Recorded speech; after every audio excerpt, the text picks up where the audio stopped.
Viernes 12 de diciembre de 2025 es momento de las noticias. Gracias por estar con nosotros. Vamos a los temas que destacamos. Bajo sospechosas circunstancias aparece el cadáver de una mujer en el barrio Moderno de la zona 2 de la capital guatemalteca. Hablaremos de lo que ha ocurrido hasta ahora. El presidente de la República pide disculpas en nombre del Estado guatemalteco a las víctimas de reclutamiento forzado por las patrullas de autodefensa civil. El perdón incluye un millonario aporte. Hablaremos del tema.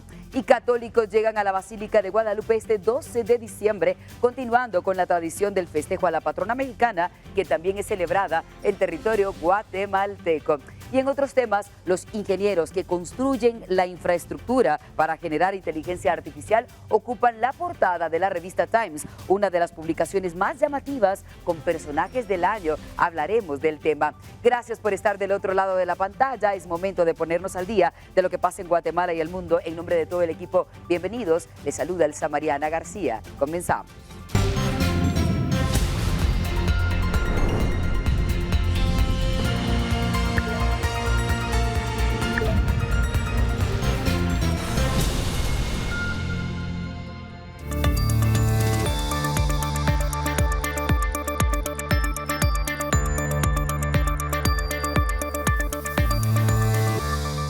Muchos temas por hablar en la jornada. Iniciamos con uno que es sumamente alarmante. Un niño de 9 años recibió un disparo en la cadera en una confusión. Todo inició cuando un hombre que se encontraba cuidando su cosecha de frijol vio como varias cabras invadían su terreno. El hombre cargó su arma para ahuyentarlas con el sonido de los disparos. Era lo que pretendía, pero tras abrir fuego se percató de la presencia del pequeño niño. Al llegar a la escena confirmó que era un niño de 9 años que caminaba por el lugar y que había recibido un impacto de bala en la cadera. El incidente ocurrió en la aldea La Cumbre de Durazno, en Chinautla, a donde llegaron agentes policiales para detener al pistolero, identificado hasta ahora únicamente como Marlon, de 39 años. El niño fue llevado al Seguro Social de la zona 6, mientras que Marlon quedó en manos de las autoridades junto con su pistola 9 milímetros, una tolva y 6 municiones, pero también tenía en su poder una licencia de portación vigente. Y este es un tema sumamente sospechoso. Un hombre inconsciente fue hallado cerca del cadáver de una mujer. Alrededor de la medianoche de este jueves, los bomberos llegaron a la 13 Avenida y Cuarta Calle del barrio Moderno de la zona 2 de la capital del país. Allí yacía el cuerpo de una mujer. En otra habitación, los socorristas encontraron a un hombre que aún tenía signos vitales. Luego de recuperar la conciencia, el hombre pudo hablar con las autoridades, pero se negó primero a ser atendido por los paramédicos y luego tampoco quiso identificarse. El caso está bajo investigación. Y la policía quesalteca logró detener a 2 presuntos asesinos a sueldo. Los 2 pandilleros del barrio 18 pretendían en ese momento cometer un ataque, perpetrar un nuevo ataque armado en ese lugar. Minutos antes, los agentes habrían recibido información de que este hombre, o estos 2 hombres, mejor dicho, pretendían cometer un ataque armado en la feria de la aldea Villa Hermosa, en Flores, Costa Cuca, Quetzaltenango. Billy, de 25 años, y Pascual, de 30 años, estaban bien armados con una subametralladora calibre .380 y una pistola de 9 milímetros, además de abundantes municiones. Y un hombre fue sorprendido cuando pretendía ingresar marihuana a una cárcel y lo pagó caro. En el interior del centro preventivo para varones de la zona 1 en Quetzaltenango fue capturado Cristian, de 31 años, quien llegó al lugar para entregar la encomienda a un recluso. Durante la revisión, los agentes notaron que un envase de jugo tenía un peso inusual. Al verificarlo, descubrieron que no contenía líquido, sino una gran cantidad de marihuana. Cristian no tuvo forma de escapar de esto. Ahora él enfrenta su propio proceso legal.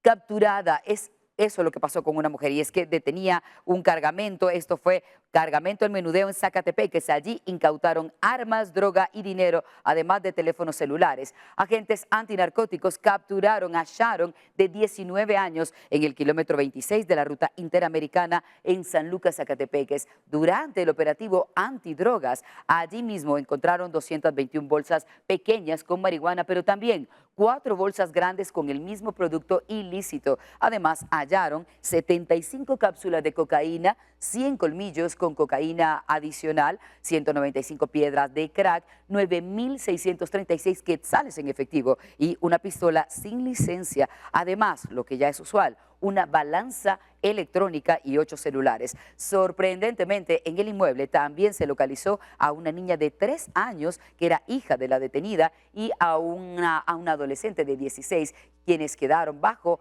el resguardo de la Procuraduría General de la Nación. Cambiamos por completo de tema y uno que probablemente han estado esperando, y es que la Feligresía Católica conmemora un año más a la Virgen de Guadalupe. Este es un evento que esperan durante toda la temporada. Vamos precisamente ahora a conocer qué ha pasado en las últimas horas. Este 12 de diciembre para muchos católicos es importante y la mañana ha sido muy movida para todos ellos. Vamos a llegar hasta el santuario ubicado en la 8ª calle y 1ª avenida de la zona 1. Allí está Juan Pablo Garrido para darnos el reporte de lo que ocurre hasta ahora. Juan Pablo, buenas tardes, adelante. Gracias, Elsa Mariana. Buenas tardes. Información en vivo y en directo que trasladamos con mi compañero Byron Baiza sobre las actividades que se realizan en el Santuario de Guadalupe, ubicado en la 8ª calle y 1ª avenida de la zona 1. Como ustedes pueden apreciar, en estos momentos inicia el recorrido procesional de la consagrada imagen de la Virgen de Guadalupe, el cual se estará extendiendo por aproximadamente 12 horas por el centro histórico. Es importante dar a conocer que según las autoridades de este santuario ubicado en el centro histórico, se esperaba la participación y la presencia de por lo menos 100,000 personas conmemorando un año más el Día de la Virgen de Guadalupe. En estos momentos suena la marcha La Granadera y es como ustedes pueden observar que muchas personas se ponen de rodillas para dar y el saludo a la Virgen Morena en este recorrido procesional que estará ingresando aproximadamente a la 1 de la mañana al santuario. Es importante dar a conocer que en esta actividad participan padres de familia con sus hijos menores de 7 años que tienen por costumbre poder traerlos al santuario y presentárselos un año más a la Virgen Morena. Voy a dejarles un momento con el sonido ambiente, las notas de la marcha La Granadera y la pirotecnia que suena en el atrio del Santuario de Guadalupe.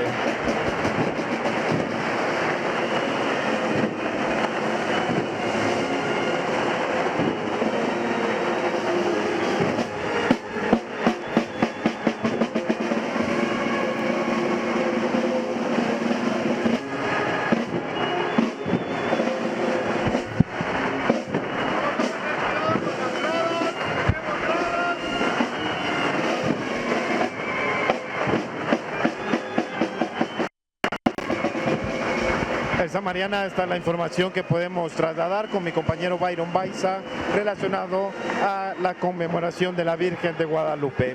Con imágenes de Byron, yo retorno a los estudios centrales.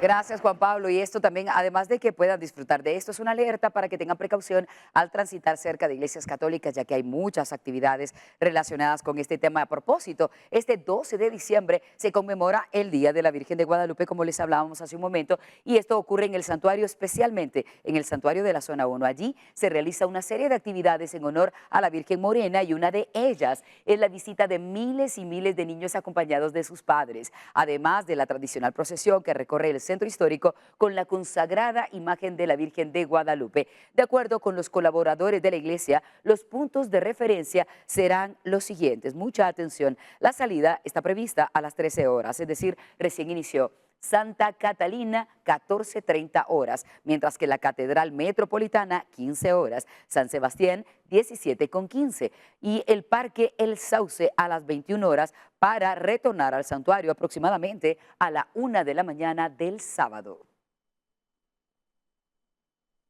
La historia de la Virgen de Guadalupe se remonta a diciembre de 1531, cuando, según la tradición católica, la Virgen María se le apareció en 4 ocasiones a Juan Diego, un indígena chichimeca. Esto ocurrió en el centro del Tepeyac, en México. En una de esas apariciones, la Virgen le pidió que se construyera un templo en ese lugar y como prueba de un milagro dejó plasmada la imagen de manera inexplicable en el tilma de Juan Diego, una pieza textil que aún se conserva. Con el paso de los años, la Virgen de Guadalupe se convirtió en un símbolo de fe para millones y millones de personas y también de unidad, de identidad cultural además, y se espera que pueda mucha gente hoy conmemorarla. Además, hay esperanza para toda Latinoamérica con esta tradición. Hoy la Basílica es uno de los santuarios más visitados de todo el mundo.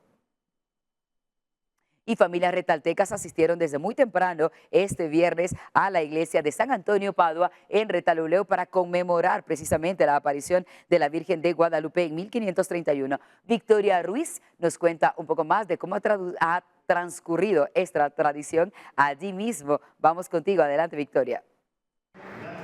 Cientos de retaltecos abarrotaron desde muy temprano la iglesia San Antonio de Padua en la zona 1 de Retaluleu para vivir una jornada de fe y venerar un año más a la Virgen de Guadalupe. María, la Madre de Dios, para nosotros los cristianos católicos, es una persona muy importante y la amamos porque es nuestra Madre y la Madre de Dios nos hizo. Bendito sea Dios, hay mucha afluencia de personas que vienen en este día a dar gracias a Dios, a dar gracias a nuestra Madre Santísima por todas sus bendiciones y por su intercesión ante su Hijo amado, Jesucristo.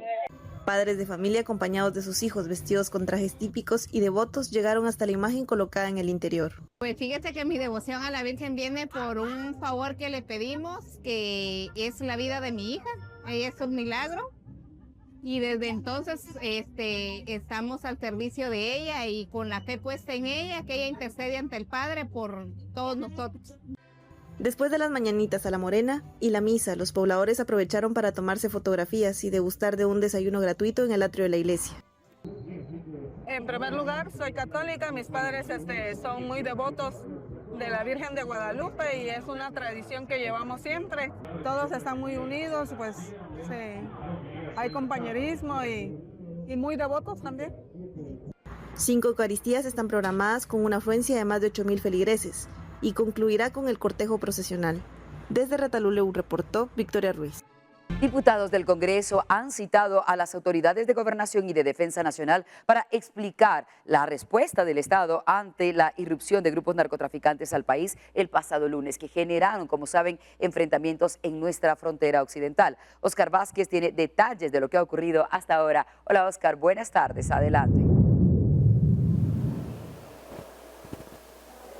Elsa Mariana, buenas tardes, qué gusto poderte saludar a ti y a quienes nos ven a esta hora a través de Guatevisión. Quiero contarles de que el Congreso ha estado en un trabajo pasivo en donde los parlamentarios continúan su receso, es decir, pues han tenido poca actividad. Esta semana no se programó ninguna reunión plenaria, sin embargo varios de los diputados han citado a autoridades de gobierno central. Una de ellas fue la citación que se tuvo hoy en la oficina del diputado José Chica, en donde asistieron autoridades del Ministerio de la Defensa y de la Policía Nacional Civil. Esto se dio luego de que el lunes se registrara un incidente armado entre elementos del narcotráfico que se presume fueron los que ingresaron a Guatemala de forma ilegal y entre personal del Ejército de Guatemala. De momento se tenía información que eran 8 personas las fallecidas, 7 de ellos de Huehuetenango y una más registrada en San Marcos. En la citación se evidenció que las autoridades tienen diferentes reportes. Según el Ejército se tenía solo una persona fallecida. Según la Policía Nacional Civil, Ministerio Público e INASIF reportan la muerte de 7 personas. Hasta el momento pues no se tiene un dato certero, se ha cuestionado el por qué las autoridades no tienen un dato en conjunto puesto de la magnitud del evento registrado ese día. Además de ello, autoridades han indicado de que en los próximos días estarán implementando acciones, es decir, Policía Nacional Civil menciona del uso de drones y de equipo especial para el monitoreo de estas áreas y evitar que estas acciones se vuelvan a repetir en los lugares fronterizos. Además, el Ejército también hace mención que su labor principal es salvaguardar la soberanía de Guatemala y por ende están patrullando en la línea fronteriza con México. También en días anteriores se mencionó relacionado a este tema que las autoridades mantienen constante comunicación con autoridades mexicanas para evitar que este tipo de situaciones afecten a la población guatemalteca. Estamos hablando específicamente de las comunidades, de los pueblos que tienen el límite con la frontera de México. De momento esta es la información que nosotros tenemos para ustedes, con imágenes de Moisés Sheck para Noticiero Guatevisión reportó Oscar Vázquez.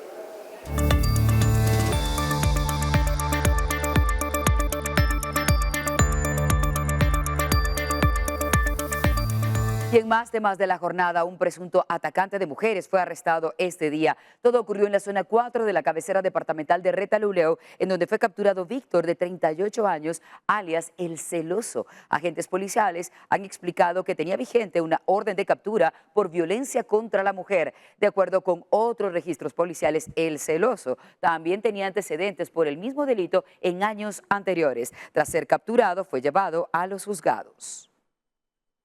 Efectivos policiales llegaron a una sede, era la sede de una empresa textil en la zona 10 de San Miguel Petapa, en busca de evidencias por un caso que recientemente abrieron. Fuentes oficiales explicaron que recaban indicios para fortalecer una investigación en curso interpuesta por el sindicato de trabajadores de esa compañía. Llama la atención que las diligencias estuvieron a cargo justamente de la Fiscalía de Delitos contra Operadores de Justicia y sindicalistas.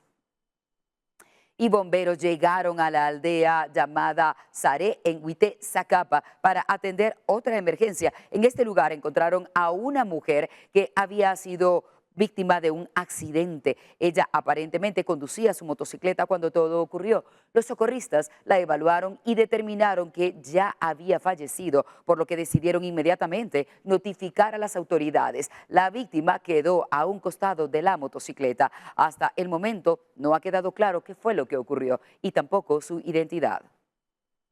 Agentes de DIPROMNA realizan operativos en distintos sectores, uno de ellos la democracia en la zona 3 de Quetzaltenango. Esto lo hacen con el propósito de combatir la venta ilegal de pinabete y ramilletas, además de sus derivados, todo por la temporada navideña, cuando justamente esto se da mucho más. Se verifica en este momento que el pinabete y el producto elaborado cuente con el marchamo que autoriza la comercialización de forma ilegal. Las autoridades hacen un llamado a que se denuncie, por favor, si el producto que se les ofrece no cuenta con ese marchamo blanco.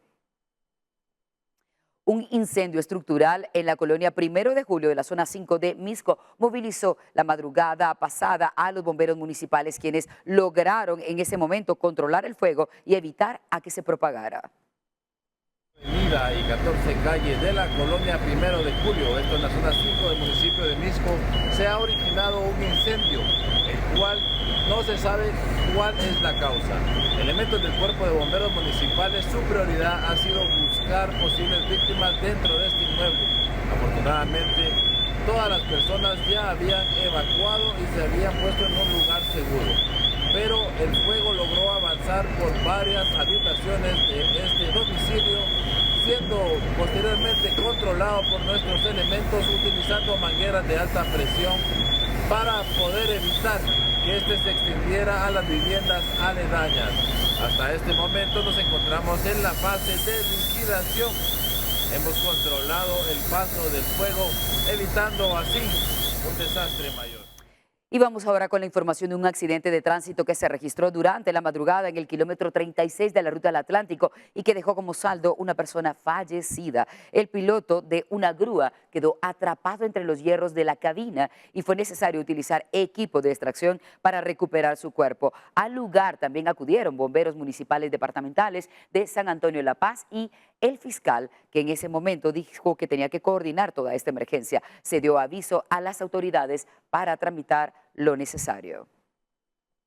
El Ministerio Público, a través de la Fiscalía contra el Delito de la Extorsión, realiza 4 diligencias de allanamientos en inmuebles ubicados en 2 regiones, tanto Guatemala como Chiquimula. Las acciones se coordinan con la Fiscalía Regional Metropolitana y cuenta con el apoyo de la PNC. Lo hacen con el objetivo de buscar evidencia, una vez más, que permita fortalecer investigaciones en curso contra presuntas estructuras, en este caso de extorsionistas.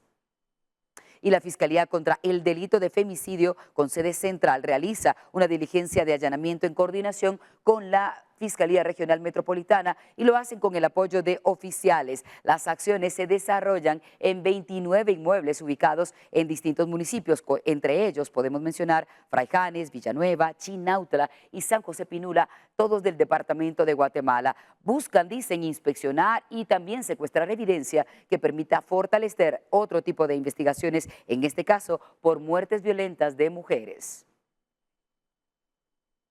Y a primera hora de este día, alrededor de las 6:15 de la mañana, una grúa agrícola en ese momento habría volcado en el kilómetro 23.5 de la ruta al Pacífico, esto a la altura de Villanueva. Intentaba, dicen, movilizar un vehículo de transporte pesado que había quedado en una cuneta. La Policía de Tránsito de Villanueva informó que había coordinado las maniobras para retirar el equipo volcado y luego lograr habilitar los carriles al sur, los cuales permanecieron congestionados durante varias horas por ese incidente. Según las autoridades, no se reportan personas lesionadas, pero el accidente, eso sí, afectó de manera significativa el tránsito vehicular en la región, en donde los conductores tuvieron que tomar rutas alternas para tratar de avanzar en esa región. Las autoridades viales han informado que la circulación se fue movilizando poco a poco, de manera gradual, explicaron, para completar las maniobras y recuperar por completo el tramo.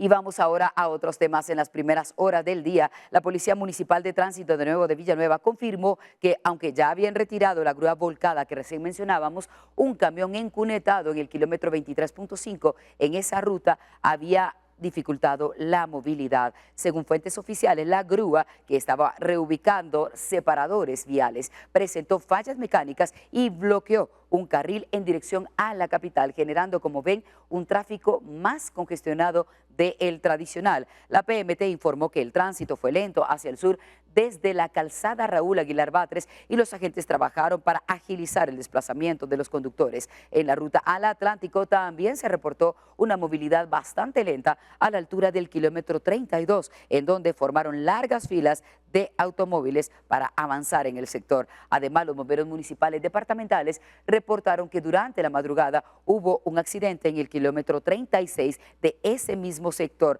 en donde una grúa chocó contra un tráiler y el conductor de la grúa había perdido la vida. Socorristas utilizaron equipos de extracción para liberar el cuerpo del piloto y los usuarios reportaron el incidente, que había obstruido 2 carriles hacia el norte. Las autoridades de tránsito están haciendo trabajos de retiro de estos vehículos y también de los involucrados para poder dejar esa ruta completamente libre.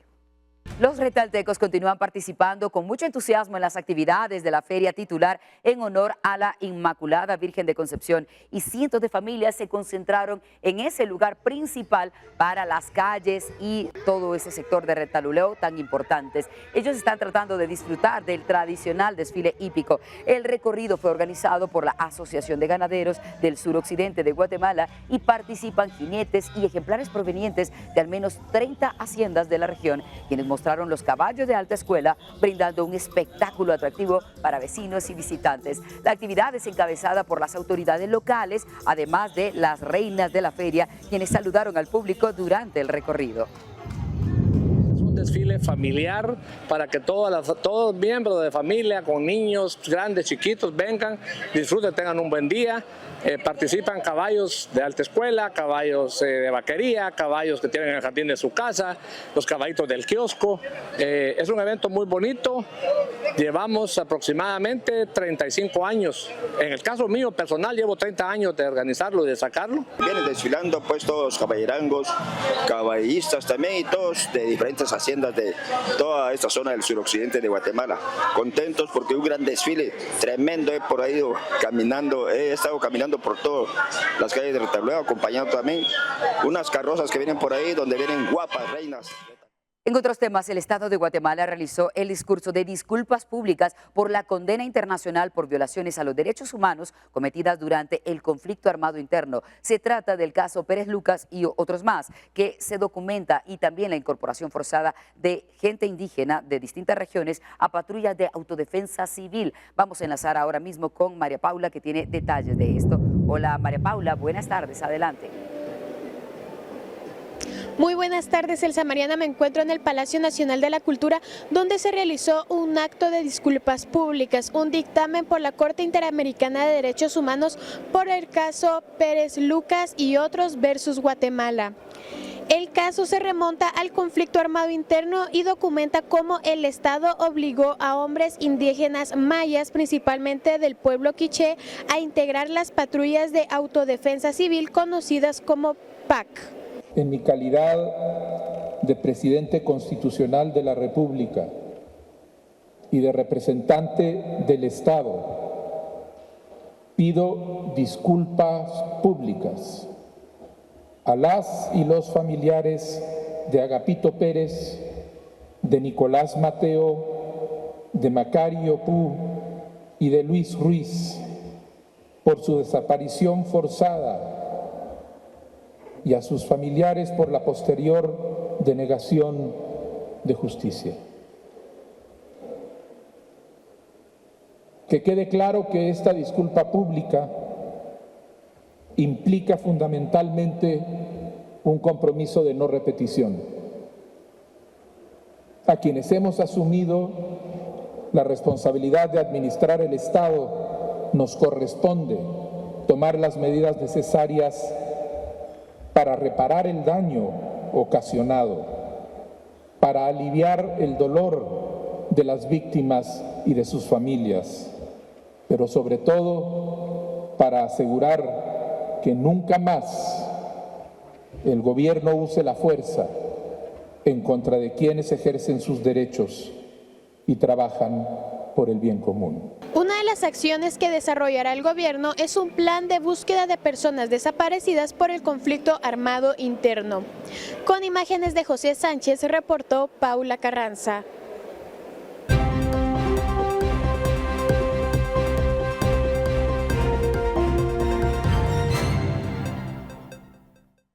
Revisamos lo que pasa en el mundo. El presidente de El Salvador, Nayib Bukele, se reunió con su homólogo costarricense Rodrigo Chávez para compartir su experiencia en la batalla que tiene contra las pandillas a través de un acuerdo suscrito. Chávez ahora mismo enfrenta un aumento de criminalidad en su país. Presidente, qué honor y qué placer. Alianza Escudo de las Américas.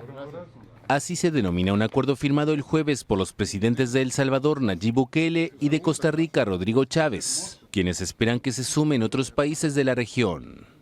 Bukele explicó que puede ayudar a Costa Rica con su experiencia en el desmantelamiento de las estructuras criminales, con el manejo de las cárceles y las reformas de ley necesarias para poder erradicar el crimen. Durante una visita de 2 días a El Salvador, Chávez tiene previsto recorrer la megacárcel Secot, con capacidad para 40,000 presos y considerado el penal más grande de América Latina. Allí hay unos 15,000 internos, acusados de pertenecer a las violentas pandillas Mara Salvatrucha y Barrio 18, pero organismos de derechos humanos cuestionan las duras condiciones de reclusión. Chávez, quien enfrenta un proceso en el Congreso que podría llevarlo a la destitución, dijo que en su país le acusan de pichón de dictador porque quiere erradicar el crimen. Y expresó su deseo de que se cambien las leyes para que los ciudadanos salgan de las cárceles de sus casas y los criminales se queden en la cárcel. Bukele le declaró la guerra a las pandillas en 2022, amparado en un régimen de excepción que permite detenciones sin orden judicial y que es criticado por organismos humanitarios. El Salvador acumula poco más de 90,000 presuntos pandilleros detenidos, según las autoridades, aunque unos 8,000 fueron liberados por falta de pruebas. Y decenas de miles de personas recibieron órdenes de evacuación después de que varios días de lluvias provocaran el desbordamiento de ríos en Estados Unidos y Canadá.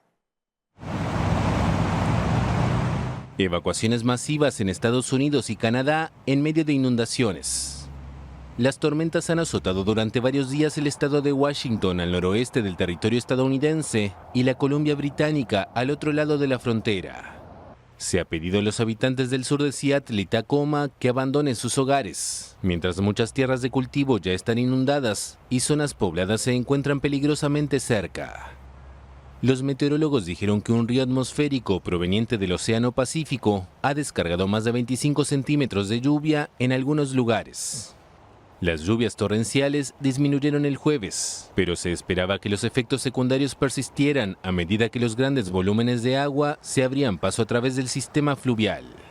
Decenas de integrantes de la Guardia Nacional de Washington han sido movilizados para ayudar con las tareas de socorro.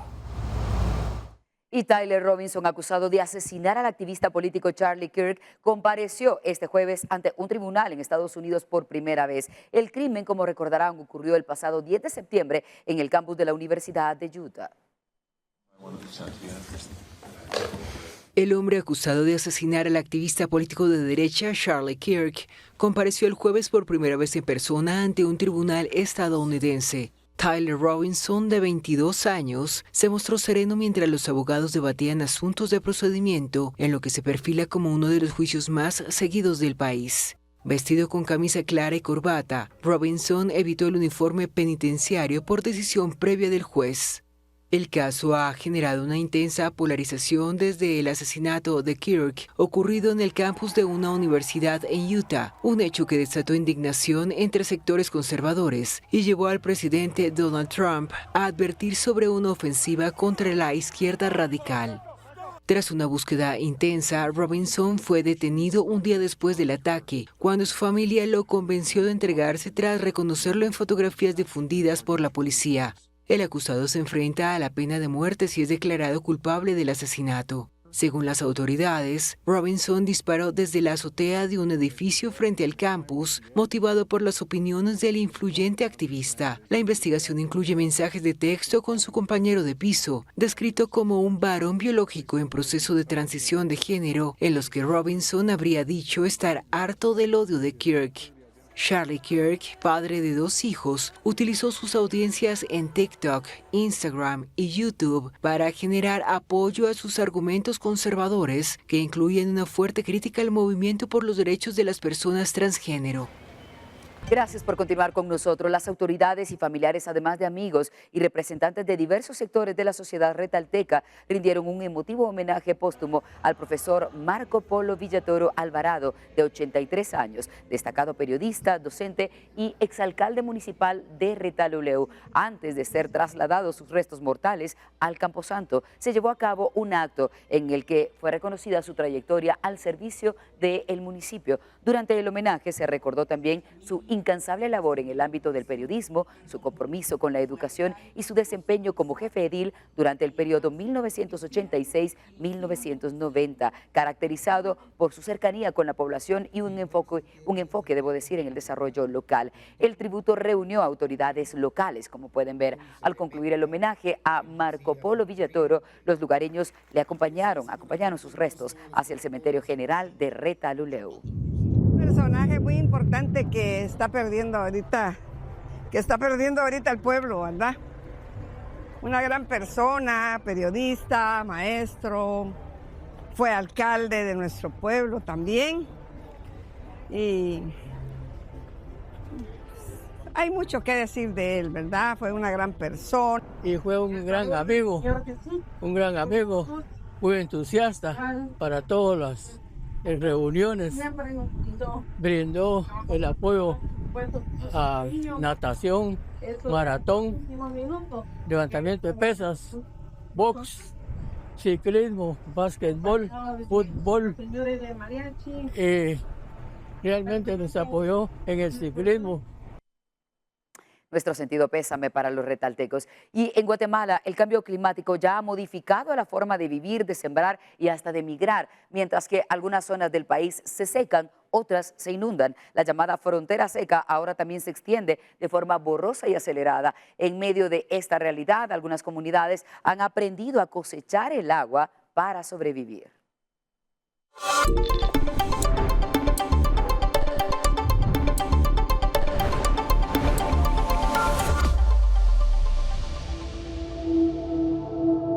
Los guatemaltecos estamos considerados como hombres de maíz. Sin embargo, con la expansión del corredor seco, los agricultores luchan porque sus mazorcas puedan llegar a término. Este es el caso de algo que ocurre en una de las regiones que ha sido impactada por la sequía. ¿Cuánto llueve en este lugar al año? La verdad que al año solo 2 meses prácticamente que tenemos, como le digo, de junio a julio nomás. En San José Las Pilas, Jalapa, cuando llueve, si es que lo hace, cada sonido es una esperanza. Aquí, en la frontera del llamado corredor seco, la lluvia no solo moja la tierra, define la vida. Y cuando no llega, deja atrás un territorio que se vacía, cultivos y animales que mueren, y familias que deben decidir entre emigrar o resistir. Sí, nosotros la agüita para tomar, sí, no, esta es merma, pero sí tenemos, gracias a Dios. Ahorita para el ganado sí ya no va a haber. El corredor seco creció. Hoy abarca 11 departamentos y más de 80 municipios, el doble que hace 10 años. De ser 46 municipios a 80 municipios, el corredor seco ha crecido entre un 23% en los últimos 10 años. Años anteriores, cuando inició de 10.200 kilómetros cuadrados a 13.500 kilómetros. Google Earth lo confirma desde arriba. Las imágenes satelitales del territorio muestran lo que a simple vista se vive a diario. Entre 2005 y 2020, la sequía se agravó y se extendió. El verde va paulatinamente desapareciendo. Nosotros venimos sufriendo las consecuencias del cambio climático más o menos a partir del 2014, que ya empezamos a ver la merma en el agua que nos caía en invierno, ¿verdad? Entre esas montañas, Jalapa destaca como la morena climatológica de Oriente, no solo por la cantidad de microclimas, sino por lo que esas durezas provocan y que en la última década se han agudizado. De una manzana de frijol sacábamos 30 quintales, de una manzana de milpa sacábamos 30, ¿va?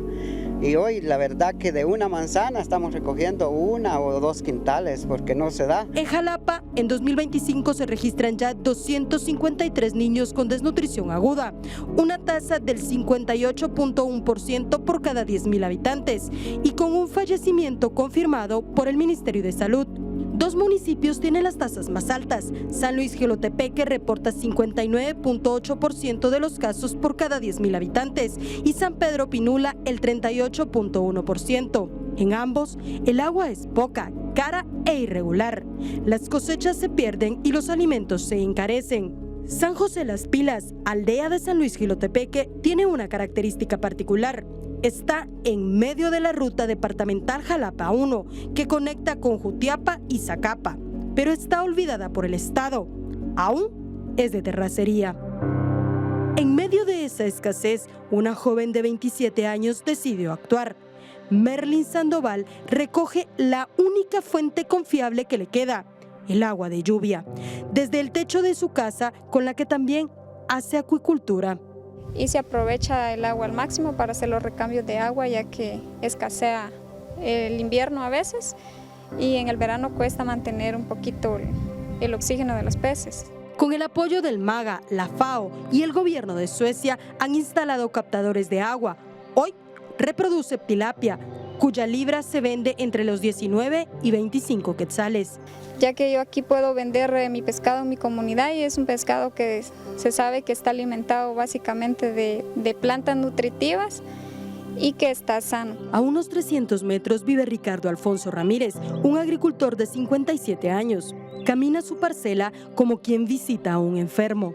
No llueve, realmente sufrimos por la sequía, las plantas crecen como pueden ver allí. Y no echan la mazorca, el frijolito no se da también. Los agricultores incluso han tenido que buscar nuevas fechas para realizar sus siembras y con ello aprovechar hasta la última gota de agua, no solo de los reservorios, sino de la escasa lluvia que cada vez cae menos. Antiguamente nosotros sembrábamos el 3 de mayo, ¿eh?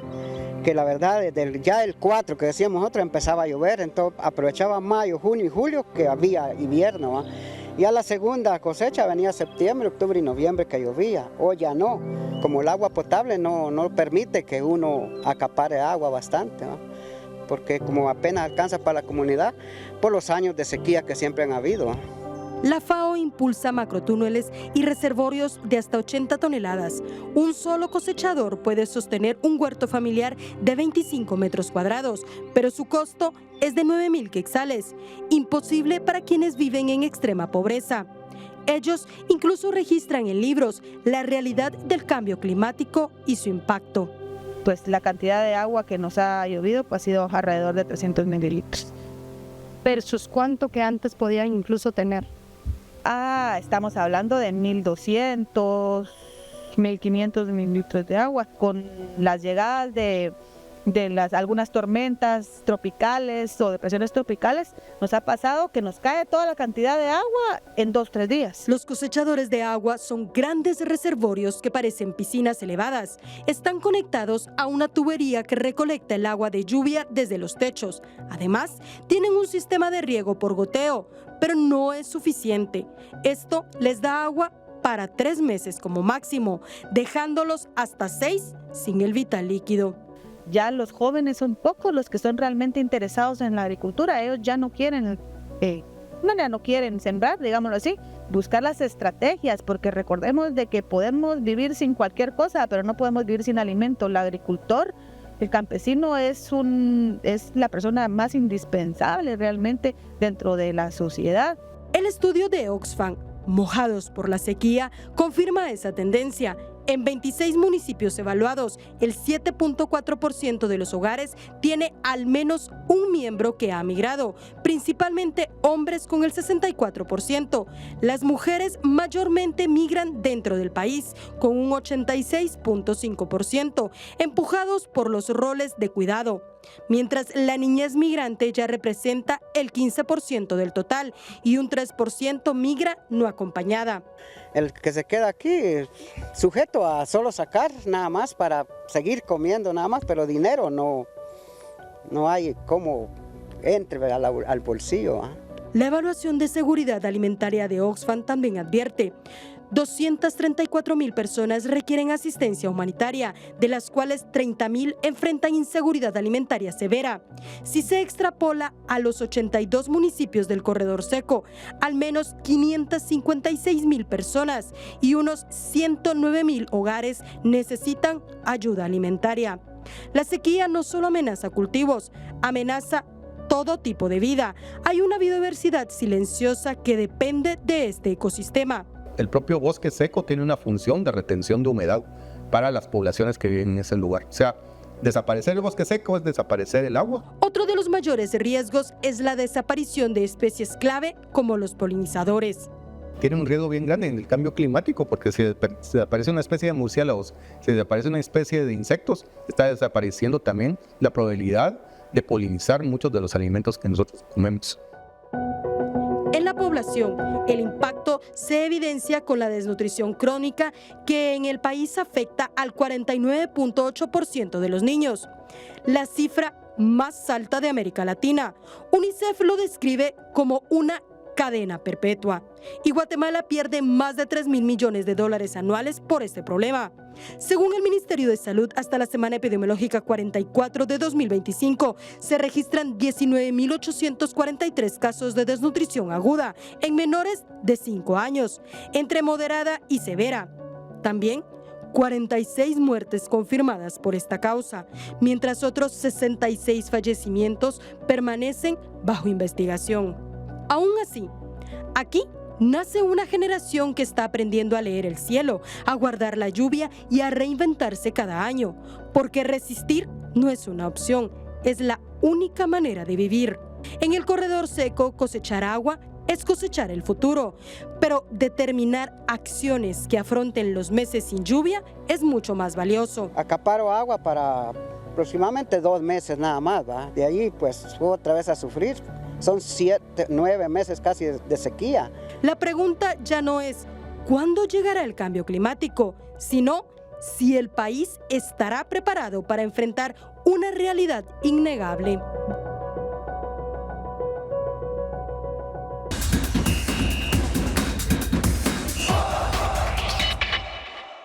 Entramos a la fase más emocionante de la Apertura 2025 porque ya quedaron definidas las semifinales y los equipos comienzan a afinar los detalles para buscar el pase a la gran final. Toda la información la tiene nuestro compañero Kevin Gordillo. La Apertura 2025 entra a su fase más caliente. Tras los cuartos de final, ya están definidas las semifinales de la Liga Nacional de Guatemala, con 3 históricos protagonistas: Municipal, Aurora y Antigua GFC. Municipal avanzó con categoría. Los rojos, que terminaron líderes de la fase regular, impusieron su jerarquía en los cuartos de final y derrotaron con autoridad a Mictlán, sellando su boleto entre los 4 mejores. Aurora FC vivió una serie dramática. Empató 2-2 ante Malacateco, pero su mejor posición en la tabla le permitió acceder a semifinales. Los Tigres han demostrado orden durante todo el torneo. Antigua GFC hizo la tarea y cumplió con solvencia. Los coloniales, que finalizaron terceros en la clasificación, remontaron una serie ante Xelajú MC con un global de 2-1, demostrando carácter y pegando cuando más importaba.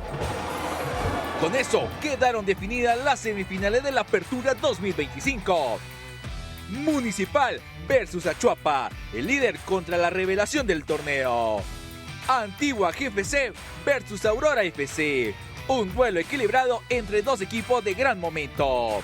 Todo está listo para una antesala de final llena de intensidad, táctica y emoción, donde cada club buscará dar el golpe que los acerque al sueño del título de la Apertura 2025. Para Noticiero Guatevisión, Kevin Gordillo.